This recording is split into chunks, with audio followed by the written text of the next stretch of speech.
ክብርት ወይዘሮ ሸዊት ሻንካ የኢፌዴሪ ባህልና ስፖርት ሚኒስቴር ሚኒስትር፣ ክቡራን ከምስራቅ አፍሪካ ሀገራት ይህንን ፕሮግራም ለመታደም እዚህ የተገኛችሁ ሚኒስትሮችና የኪነ ጥበብ ባለሙያዎች፣ ክቡራን ሚኒስትሮችና የመንግስት ከፍተኛ የሥራ ኃላፊዎች፣ ክቡራን አምባሳደሮችና ዲፕሎማቶች፣ የተከበራችሁ የሃይማኖት አባቶች፣ አባገዳዎች፣ አደስንቄዎች፣ የሀገር ሽማግሌዎች፣ ጀግኖች አርበኞቻችን፣ የተከበራችሁና የተወደዳችሁ የምስራቅ አፍሪካ የጥበባትና የባህል ፌስቲቫል ተሳታፊዎች፣ ክቡራትና ክቡራን፣ ጥሪ የተደረገላችሁ እንግዶች፣ ከሁሉ አስቀድሜ ጥበብና ባህል ለቀጠናዊ ትብብር በሚል መሪ ቃል በተዘጋጀው የምስራቅ አፍሪካ የጥበባትና ባህል ፌስቲቫል ላይ ተገኝቼ የመክፈቻ ንግግር እንዳደርግ በመጋበዜ የተሰማኝን ደስታ ለመግለጽ እወዳለሁ።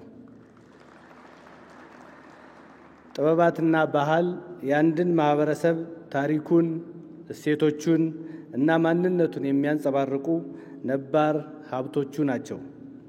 አፍሪካውያን የጥንታዊ ሰው መገኛ ብቻ አይደለንም። የጥንታዊ ባህሎች፣ ቋንቋዎች፣ ቅርሶች፣ ጥበቦች፣ ብዝሃ ሕይወትና ስልጣኔዎች መገኛም ነን። በዚህ ትርጉም ከሄድን ዓለም ሁሉ አፍሪካ ነው ማለት እንችላለን። ብዝሃነት ለአፍሪካ መልኳም ታሪኳም ነው። የተለያዩ ቋንቋዎችን መናገር፣ በልዩ ልዩ ባህሎች ውስጥ ማደግ፣ ከተለያዩ እምነቶች ጋር መኖር ለእኛ ለአፍሪካውያን ጌጣችን ነው።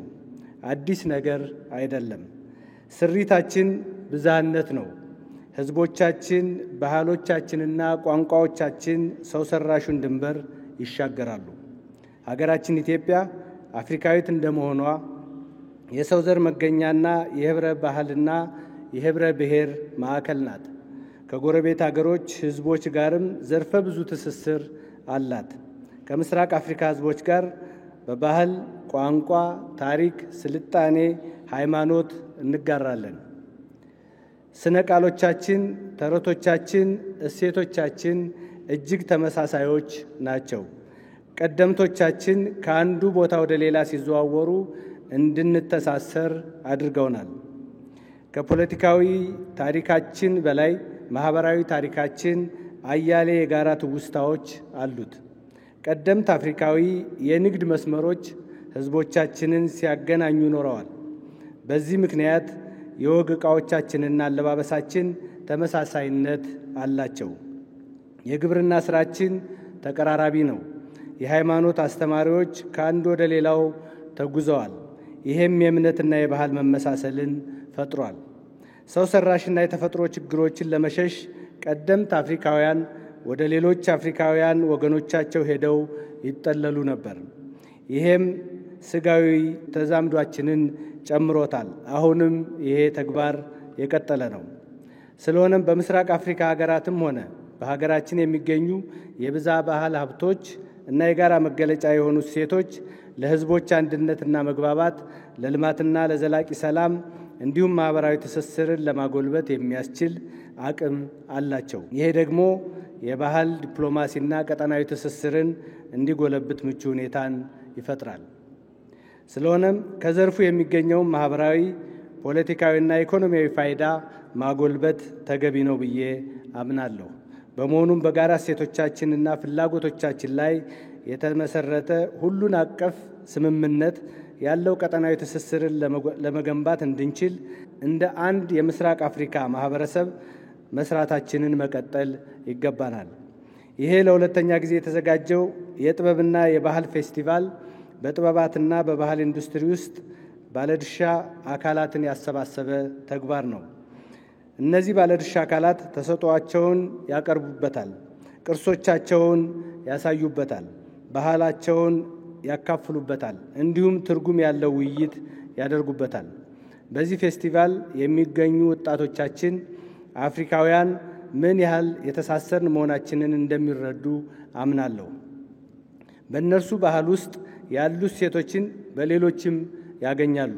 ቅርሶቻችን፣ ክዋኔዎቻችን ይቀራረባሉ። ምክንያቱም ሌላ አይደለም፣ ለዘመናት ያዳበርነው ትስስር ነው። ፌስቲቫሉ ለዚህ የዘመናት ትስስር አሁናዊ ማስረጃ እንደሚሆን እርግጠኞች ነን። ፌስቲቫሉ ዜጎቻችን አፍሪካዊ ማንነትን እንዲያዳብሩ፣ በማህበረሰቦች መካከል አንድነትን የሚያጎለብቱበት፣ የባህል ዲፕሎማሲና ቀጠናዊ ትስስር የሚያድግበት ምቹ ሁኔታን ይፈጥራል የሚል ተስፋ አለኝ። ከዚህም አልፎ በምስራቅ አፍሪካ ሀገራት መካከል የህዝብ ለህዝብ ትስስርን በማጠናከር የቀጠናው ሀገራት የባህልና የኪነ ጥበብ ዘርፍ ዓለም ተገቢውን ቦታ እንዲያገኝ ያደርጋል የሚል ተስፋም ተጥሎበታል። እንዲሁም ሁለንተና የንግድ ትስስር እንዲጠናከር አስተዋጽኦ ከፍተኛ ነው።